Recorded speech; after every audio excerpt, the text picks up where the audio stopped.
Advertencia. Este video será un poco más extenso de lo normal, ya que los puntos a tratar son en la actualidad un tabú social, rodeado de mucha polémica y toxicidad, pero bueno. El que tenga miedo a morir que no nazca. El tema de la inclusión en cualquier aspecto es algo bastante delicado, y más aún cuando es forzada. Esto no es únicamente en lo social o laboral, ya que llegó hasta el cine, televisión y los videojuegos. Y quizás me caiga tremenda funa por dar mi opinión al respecto, pero bueno, yo soy Cyberlong y comenzamos.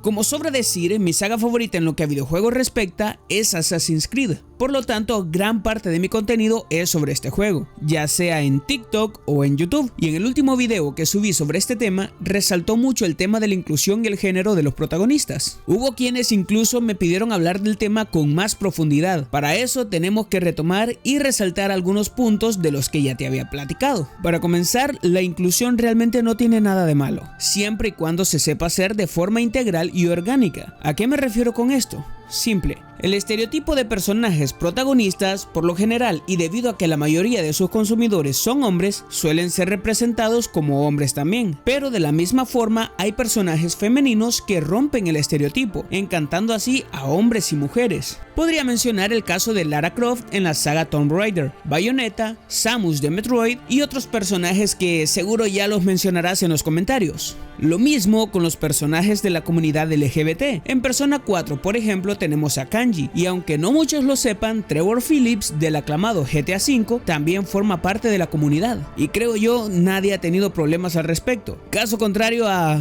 bueno, otros casos.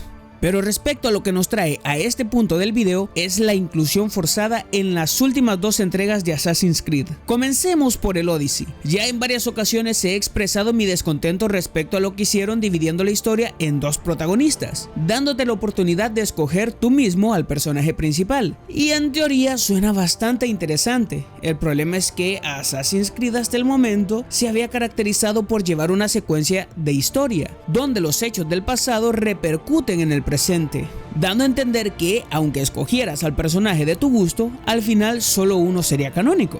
En este título podíamos escoger entre Alexios o Cassandra, dos hermanos que por cuestiones del destino serían separados. Uno escogería un bando y el otro sería su rival. Según tus decisiones, al final podrías tener un final donde toda la familia se reúne y vive feliz, pero también podrías tener otro final donde tu personaje debe matar a su hermano. Y te repito, en la teoría suena bien. El detalle es que esto es Assassin's Creed. Todos los sucesos y acontecimientos repercuten de una entrega a otra. En mi caso, escogí como protagonista a Alexios, el personaje varón. Por las decisiones que tomé en el juego, el final que me tocó fue reunir toda mi familia, nadie murió, todo bien, hasta que Ubisoft dijo que la historia canónica era la que tenía por protagonista a Cassandra, la hermana de Alexios. Partiendo desde ese punto, nada de lo que yo hice era la verdadera historia.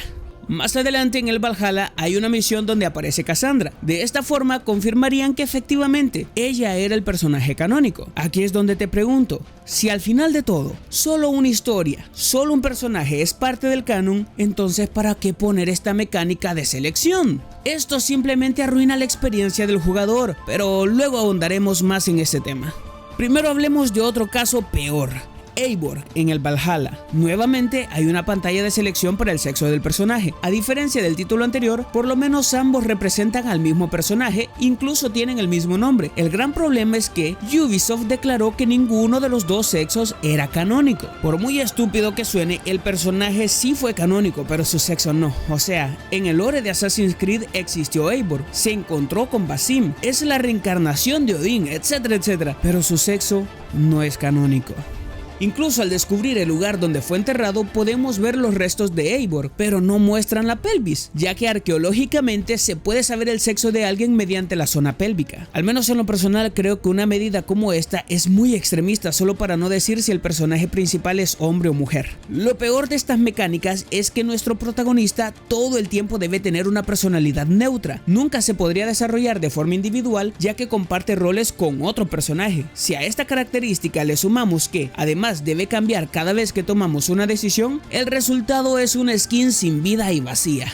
Pues como te digo, el personaje debe mantener siempre una personalidad neutral para acoplarse a las decisiones que tú como jugador vas tomando a lo largo de la historia. Quizás aplique y funcione bien en otras franquicias, tal como pasó en The Witcher, pero aquí estamos hablando de Assassin's Creed. Son dos franquicias que a nivel de mecánicas distan mucho. Esta decisión de tener distintos finales y acoplarlo a la mecánica de toma de decisiones la quisieron justificar en el Valhalla implementando una especie de multiverso, pero seamos sinceros, se nota a leguas que fue un recurso muy desesperado por parte de Ubisoft, ya que durante más de 9 entregas nos presentaron una sola historia lineal y autosustentable. Yo como jugador sentí que esto del multiverso fue algo similar al caso de Pushy en Los Simpsons, no sé si lo recuerdan, esto como un claro ejemplo de querer llamar la atención, pero que al final no va a dar resultado porque no concuerda con el linaje de Assassin's Creed y que al final solo se dejará de lado y no volveremos a saber más al respecto.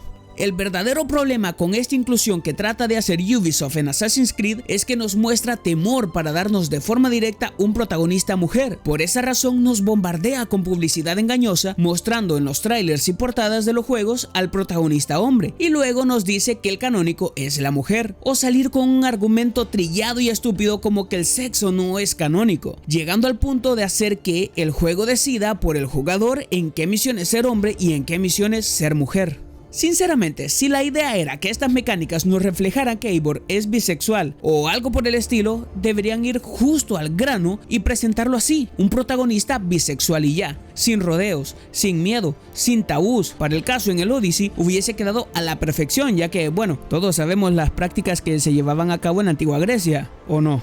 En el caso de Eivor, los escandinavos también tenían este tipo de costumbres y prácticas, por lo tanto presentar a Eivor como lesbiana, bisexual o helicóptero apache no tendría ningún tipo de problema. Incluso se podría decir que sería algo históricamente correcto, mostrando fidelidad a lo que Assassin's Creed ha tratado de hacer desde sus orígenes, tener coherencia histórica. Creo que realmente el problema de Ubisoft es el miedo a mostrar un protagonista mujer, y por lo tanto se recurre a métodos y prácticas como escoger el sexo del personaje y luego decirte que el canónico es la mujer, o mostrar un personaje ambiguo sin sexo canónico, pero que en las cinemáticas extra te muestran únicamente las de la mujer. Y con esta fachada de inclusión, la verdad lo único que han hecho es que a las mujeres las han relegado a papeles secundarios, como a Evie Fries en el Syndicate, a pesar de tener una buena aceptación por el público en general e incluso ser más querida que su hermano, el cual protagonizaba los trailers y el merchandising. O son protagonistas en spin-off para portátiles, como el caso de Aveline de Grand Prix en la PS Vita para el Assassin's Creed Liberation, lo cual es una lástima ya que cubría perfectamente bien los temas del racismo, machismo, esclavitud y otros temas delicados de la época.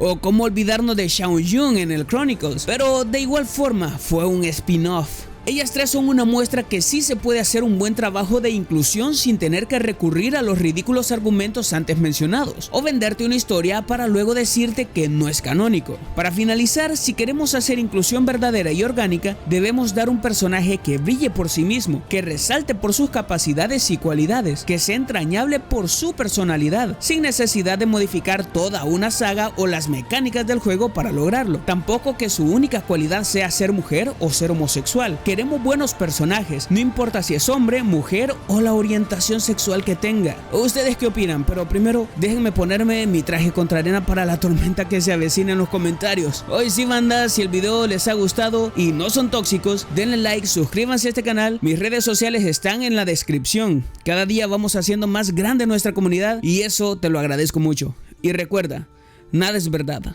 todo está permitido.